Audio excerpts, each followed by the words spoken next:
Mister India आज से हजारों साल पहले हमारे ग्रंथों में लिखा जा चुका है।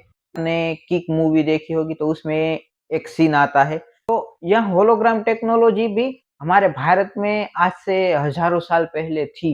मायासुर ने जो इंद्रप्रस्थ का महल बनाया था पांडवों के लिए, उसके अंदर उसने होलोग्राम टेक्नोलॉजी का यूज किया था। महर्षि भारद्वाज ने एक शास्त्र लिखा था जिसका नाम था विमानिका शास्त्र। पुष्पक विमान जो रावण के पास था, उस विमान की साइज बढ़ सकती थी। आज से हजारों साल पहले भी टेस्ट ट्यूब बेबी से एक घड़े के अंदर एक बच्चे का जन्म हुआ था। ऐसे कई सारे लोग हुए हैं जिनका जन्म टेस्ट ट्यूब बेबी से प्राचीन भारत के अंदर हो चुका है। आज से हजारों साल पहले का जो प्राचीन भारतवर्ष था, उसके अंदर इस बैटरी का निर्माण भी पहले हो चुका है। और एक घड़े के अंदर कैसे उन्होंने सबसे पहली दुनिया की बैटरी बनाई थी। तो नमस्कार दोस्तों, मैं यश निम्बार्क आप सभी का स्वागत करता हूं हमारे आज के इस वीडियो में। और दोस्तों, आज के हमारे इस वीडियो में हम ऐसे 5 साइंस के बारे में जानने वाले हैं, ऐसे विज्ञान के बारे में जानने वाले हैं जिसका संशोधन खास करके हमारे भारत में हुआ, लेकिन हमें आज तक पता नहीं है कि उस विज्ञान के पीछे का जो कारण है, उस विज्ञान के पीछे का जो पूरी की पूरा वर्क है, वो हमारे भारत का और हमारे ऋषि मुनियों का है। लेकिन हमें दिखाया ये गया कि जो वेस्टर्न के जो साइंटिस्ट थे, यानी कि जो वैज्ञानिक थे, उन्होंने ही उन सब की खोज की है। लेकिन वास्तव में तो वे सभी खोजें भारत की ही थी और हमारे भारत के ऋषि मुनियों और हमारी ही खोज उन्होंने खुद का नाम देकर हमारे सामने पेश किया।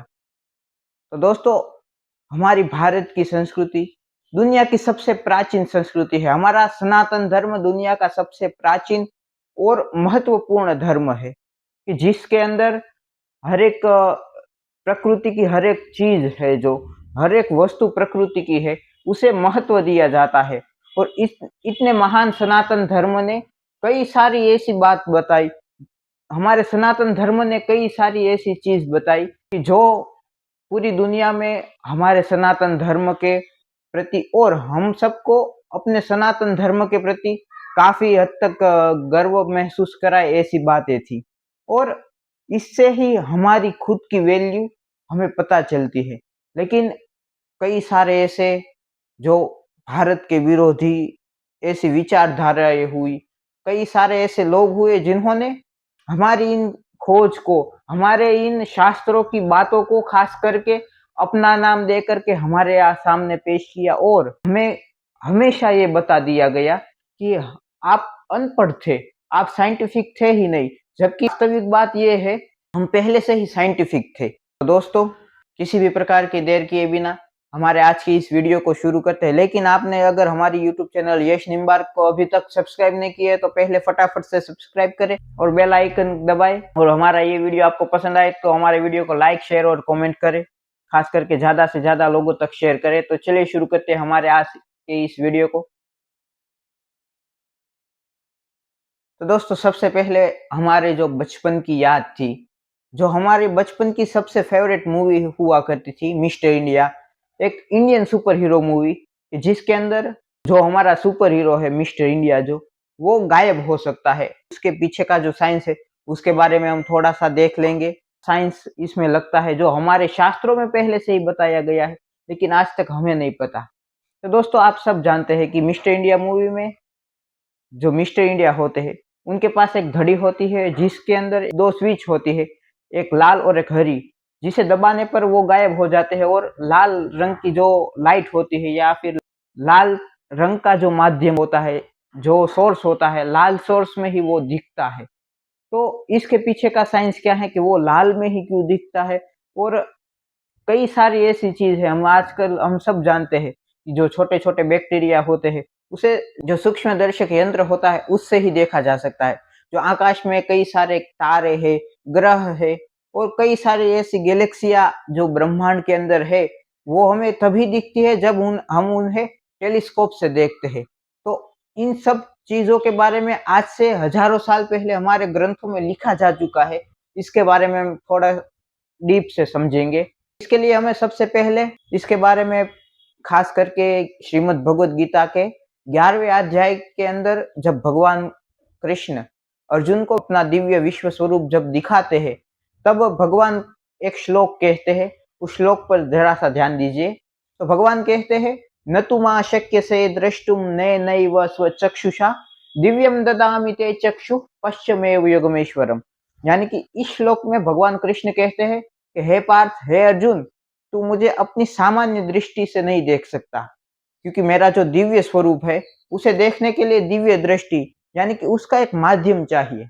तो भगवान को देखने के लिए एक माध्यम चाहिए, यानी कि भगवान का जो विश्व स्वरूप है उसके लिए एक माध्यम यानी कि एक डिव्यूजन चाहिए, यानी कि जिस दृष्टि से हम देख सके, जिसे हम हमारे कल्चर में दिव्य दृष्टि कहते हैं, और कई सारी अलग अलग साइंटिफिक भाषा में अलग अलग नाम से जिसे बुलाया जाता है, कि किसी भी चीज को देखने के लिए उसका एक माध्यम होता है।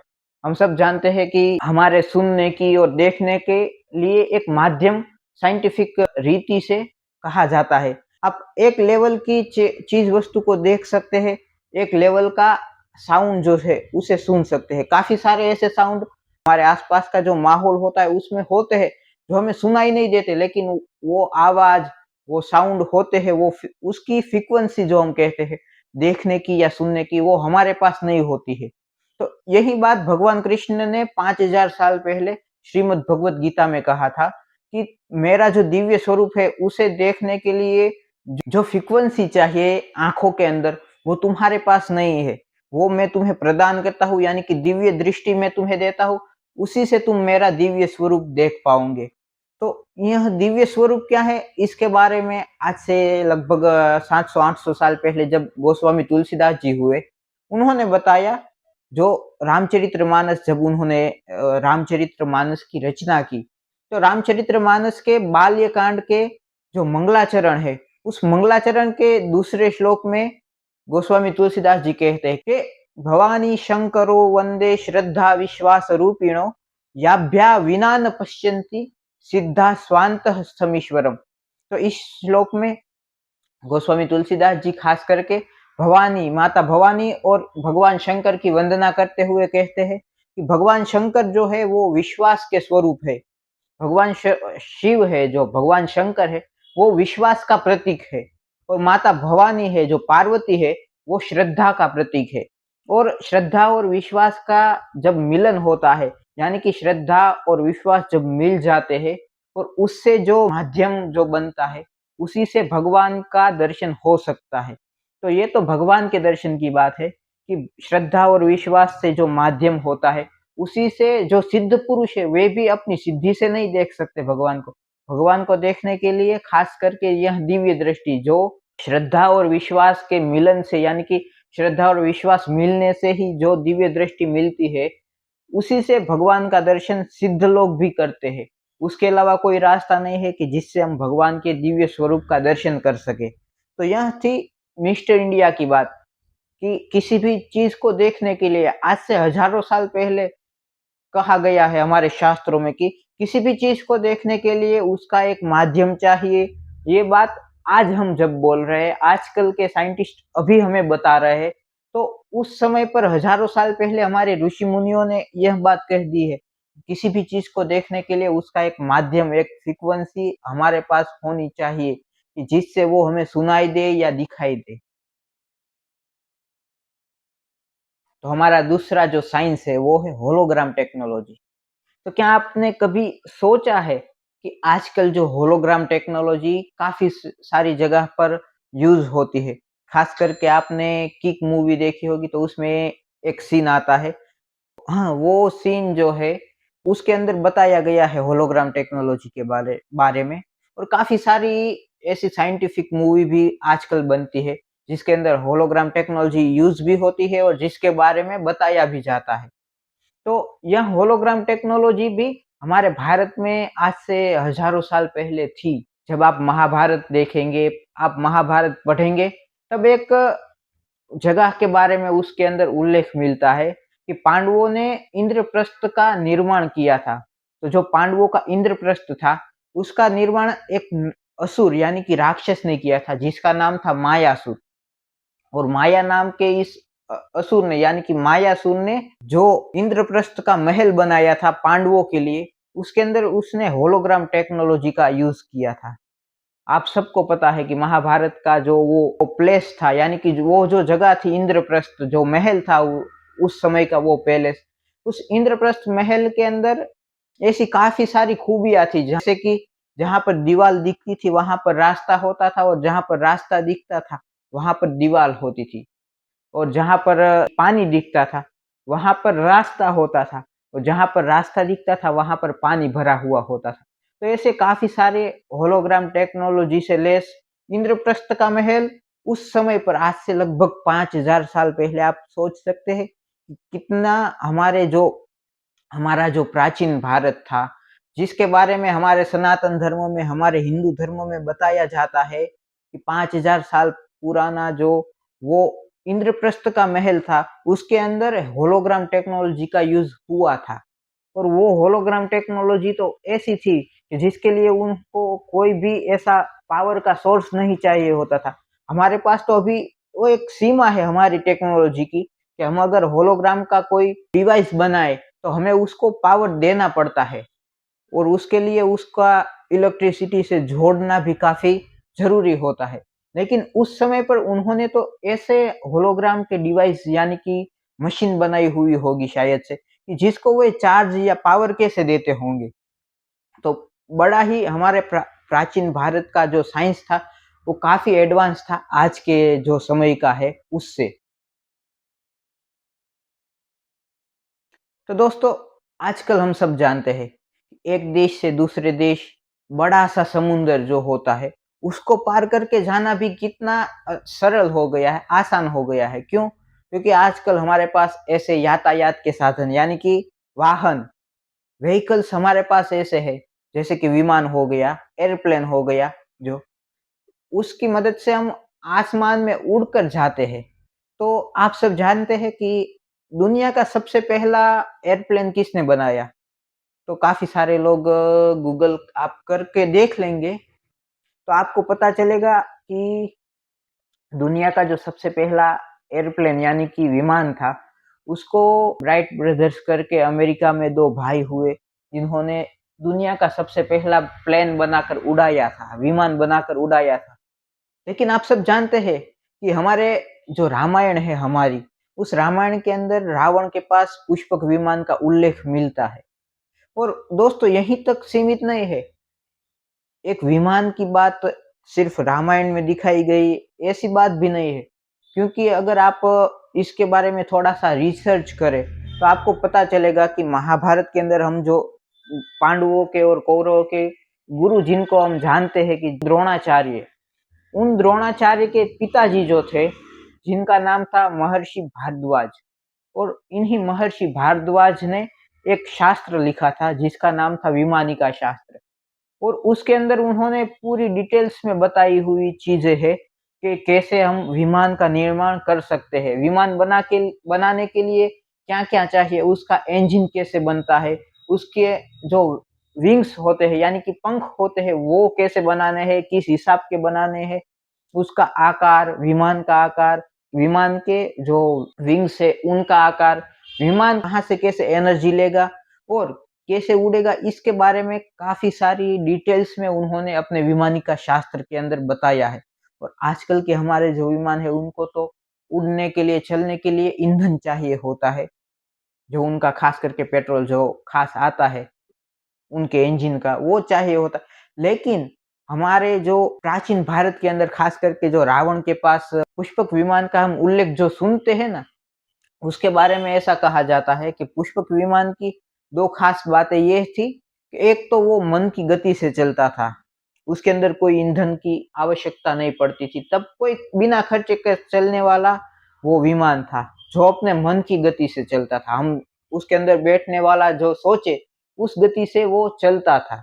और दूसरी चीज ये थी खास उस विमान में कि उस विमान की जो साइज थी हमारी आवश्यकता के अनुसार ज्यादा या कम हो सकती थी, यानी कि विमान की दो सीट होती थी। आप एक एग्जाम्पल के तौर पर समझिए कि दो सीट वाला विमान होता था पुष्पक विमान, आप ऐसा सोच के चलिए। अब आपको तीन लोगों को उसमें बैठना है ना, तो दो सीट होती थी उसकी तीन हो जाती थी, फिर पांच लोग को बैठना है तो पांच सीट हो जाती थी, यानी कि पुष्पक विमान जो रावण के पास था, उस विमान की साइज बढ़ सकती थी, यानी कि वो बड़ा भी हो सकता था। उसके अंदर जितने लोगों को बिठाना है उस हिसाब से उसका आकार, उसकी साइज बढ़ या ज्यादा या कम हो सकती थी। तो इतने एडवांस टेक्नोलॉजी का विमान उस समय पर रावण के पास भी था। और इसी टेक्नोलॉजी के बारे में आप अगर विमानिका शास्त्र के बारे में थोड़ा बहुत रिसर्च करके आपको मिले तो आप उसे पढ़िएगा, तो उसमें आपको देखने को मिलेगा कि काफी एडवांस टेक्नोलॉजी के बारे में इस विमानिका शास्त्र के अंदर बताया गया है कि किस तरह से हम एडवांस टेक्नोलॉजी वाला विमान बना सकते हैं। तो दोस्तों, जो कपल्स यानी कि जो दंपति, जो दो पति पत्नी होते हैं, उनके एक अगर संतान नहीं होते हैं, यानी कि उनके घर पर लड़का लड़की नहीं होते हैं, किसी भी फिजिकल तरीके से वो जब बच्चा नहीं कर सकते हैं, तो उस समय पर आजकल की टेक्नोलॉजी में क्या होता है कि टेस्ट ट्यूब बेबी की मदद से उनके घर पर बच्चा हो सकता है। हम देखते हैं कि अभी टेस्ट ट्यूब बेबी इतना ज्यादा विकसित हो गया है ये टेक्नोलॉजी, कि काफी सारे ऐसे जो लोग हैं उनको बच्चों का प्यार मिलता है, उनके बच्चे नहीं होते हैं, वो इसकी मदद से काफी हद तक संतुष्ट हो रहे हैं। तो क्या आप जानते हैं कि ये जो टेस्ट ट्यूब बेबी साइंस है उसका, वो भी हमारे भारत से ही निकला हुआ है। और इसके लिए आपको रामायण रामायण की एक खास चौपाई है, जो काफी बार आपने सुनी भी होगी, जो खास करके जो बालकांड है उसकी शुरुआत में ही आती है, जब भगवान शिव और माता सती कुंभज ऋषि के आश्रम पर जाते हैं। तो इस चौपाई को आपने काफी बार सुना होगा कि एक बार त्रेता युग माहि शंभु गए कुंभज ऋषि पाई। तो इस चौपाई में जो कुंभज ऋषि है, कुंभज ऋषि का नाम कुंभज ऋषि किस तरह से पड़ा, तो ऐसा कहा जाता है, जो कुंभज ऋषि है उनका वास्तविक नाम अगस्त है। और इनका कुंभज ऋषि नाम पड़ने के पीछे का कारण यह है कि इनका जन्म कुंभ यानी कि घड़े के अंदर हुआ है। तो रामायण में ये जो कुंभज ऋषि है उनका जन्म करवाने के लिए कुंभ यानी कि घड़े के अंदर उनका जन्म हुआ था। आज से हजारों साल पहले भी टेस्ट ट्यूब बेबी से एक घड़े के अंदर एक बच्चे का जन्म हुआ था। आप सोच सकते हैं कि कितनी एडवांस टेक्नोलॉजी, आज की भाषा में हम कहें जिसको टेक्नोलॉजी, वो उस समय पर कितनी एडवांस होगी, जो कि उस समय पर टेक्नोलॉजी से भी ज्यादा पावरफुल एक चीज जो थी ना उनके पास, हमारे जो पूर्वज हैं, उनके पास जो पावरफुल चीज थी ना वो थी आध्यात्मिक शक्ति। यानी कि हमारे शरीर के अंदर की जो शक्ति है, हम काफी सारे ऐसे जो मेडिटेशंस के कोर्स वगैरह करते हैं आज के समय में, उनमें कहा जाता है कि भाई हमारे शरीर के अंदर काफी सारी ऊर्जा है, काफी सारी शक्तियां है जो सोई हुई है हमारे अंदर से, हम खुद सोए हुए हैं। हमें अपनी शक्तियों को जगाना है, उसका विकास करके उसे एक दिशा देनी पड़ती है। इसके लिए मेडिटेशन करना पड़ता है, योग करने पड़ते हैं, क्या कुछ नहीं करना पड़ता है। हम सब ये जानते हैं। तो उस समय पर ये आध्यात्मिक शक्ति, ये मेडिटेशन की शक्ति इतनी पावरफुल हमारे पूर्वजों में हुआ करती थी कि जो आम लोग थे ना, उनके पास भी हमारे आज के इस टाइम से भी अधिक ज्यादा बुद्धिमान थे। हमसे भी ज्यादा उनके पास टेक्नोलॉजी थी और जिसका वो खुद निर्माण करते थे। तो एक कथा ऐसी भी आती है महाभारत के बारे में, ऐसा कहा गया है कि जो 100 कौरव थे उनका जन्म भी इसी प्रकार टेस्ट ट्यूब बेबी से 100 घड़ों के अंदर किया गया था। यानी कि 100 जो कौरव थे उनका जन्म भी घड़े के अंदर, यानी कि ऐसे 100 घड़े बनाए गए थे, टेस्ट ट्यूब बेबी बनाए गए थे, जिसके अंदर इन 100 कौरवों का जन्म हुआ था। तो यह भी एक कथा है जिसके अंदर ऐसा कहा गया है कि कौरव जो थे वो भी टेस्ट ट्यूब बेबी से, यानी कि टेस्ट ट्यूब बेबी से हमारे प्राचीन भारत में भी ऐसे कई सारे जन्म हुए हैं। ऐसे कई सारे लोग हुए हैं जिनका जन्म टेस्ट ट्यूब बेबी से प्राचीन भारत के अंदर हो चुका है। और आज हमें ये सब लोग बताते हैं कि टेस्ट ट्यूब बेबी करवाओ तो इस तरह से संतान होता है। लेकिन आज से हजारों साल पहले हमारे पूर्वजों ने हमें दिखा दिया है कि ऐसे भी संतान होते हैं जिनको संतान सुख नहीं मिलता है, जिनकी शारीरिक किसी कमी के कारण जो दो पति पत्नी होते हैं वो संतान नहीं कर सकते, वो बच्चा ऐसे भी कर सकते हैं। ये हमारे प्राचीन भारत में कहा जा चुका है। हमारे शास्त्रों में भी इसके बारे में काफी डिटेल्स में जानकारी दी गई है। आज के समय का हमारा सबसे ज़रूरियातमंद जो चीज़ है, जो जिस चीज़ की यानी कि जिस वस्तु की हमें सबसे ज़्यादा ज़रूरत पड़ती है, वो चीज़ क्या है? कि जिसका यूज़ आज के समय में इतनी हद तक हो रहा है कि आप सोच सकते हैं कि हमारे जो हम हाथ में अभी जो डिजिटल या स्मार्ट वॉच पहनते हैं, या फिर आजकल के समय में तो ऐसी भी चीज़ आ गई है कि जो स्मार्ट रिंग आती है, कि जिसके अंदर आपके हेल्थ के बारे में काफ़ी कुछ बताया जाता है। ऐसी स्मार्ट रिंग्स है या फिर स्मार्ट वॉच है, यहाँ से लेकर आपका फ़ोन जिस कैमरे से अभी शूट हो रहा है वो कैमरा, ये लाइटें, फिर विमान, काफ़ी सारी ऐसी चीज़, यानी कि छोटे-सी स्मार्ट रिंग से लेके छोटी-सी स्मार्ट वॉच से लेकर के बड़े विमान, जहाज और सभी जगह पर आजकल हमें जो इलेक्ट्रिसिटी है, उसको स्टोर करने के लिए बैटरी की ज़रूरत पड़ती है दोस्तों। तो इस बैटरी का निर्माण भी भारत में हुआ है। इस बैटरी की शोध यानी कि इसका संशोधन भी भारत में हो चुका है, प्राचीन भारत में हो चुका है। आजकल के या 100-200 साल या फिर 500-1000 साल पहले के भारत की बात मैं नहीं कर रहा हूँ। आज से हज़ारों साल पहले का जो भारत था, हमारा प्राचीन भारतवर्ष था, उसके अंदर इस बैटरी का निर्माण भी पहले हो चुका है। अगर आप इंटरनेट पर अभी जाकर सर्च करेंगे ना कि दुनिया की सबसे पहली बैटरी किसने बनाई, तो इसके अंदर आपको तुरंत ही जर्मन किसी वैज्ञानिक का नाम आएगा। उसका नाम है ब्रांजामिल फ्रैंकलिन नाम के एक जर्मन वैज्ञानिक हुए, जिन्होंने दुनिया की सबसे पहली बैटरी बनाई। लेकिन अगर आप उनका टाइमलाइन भी देखेंगे तो आपको कुछ यहाँ पर मैं दिखा देता हूँ, ऐसा कुछ टाइमलाइन भी मिलेगा कि इस साल में वो हुए। लेकिन कि हमारे देश में महर्षि अगस्त जो हुए, जिनके बारे में हम सब जानते हैं, जिन्होंने हर हर महादेव कह के पूरा समुद्र पी लिया था, यानी कि पूरे समुद्र को जो पी गए थे, उन महर्षि अगस्त ने दुनिया की सबसे पहली बैटरी बनाई थी। अगर आपको इस चीज पर विश्वास नहीं है तो आप अगस्त संहिता जो है, खास करके जो अगस्त ऋषि ने बनाई हुई है, इस अगस्त संहिता के अंदर आप खास करके देख सकते हैं कि उन्होंने बैटरी का निर्माण कैसे करना है, कैसे उसमें प्लस माइनस जो होते हैं, यानी कि नेगेटिव और पॉजिटिव पॉइंट होते हैं। जो आजकल हम सब जानते हैं बैटरी के अंदर प्लस माइनस होते हैं, नेगेटिव और पॉजिटिव पॉइंट होते हैं जो इलेक्ट्रिसिटी के, उनके बारे में भी उन्होंने बताया हुआ है अगस्त संहिता में।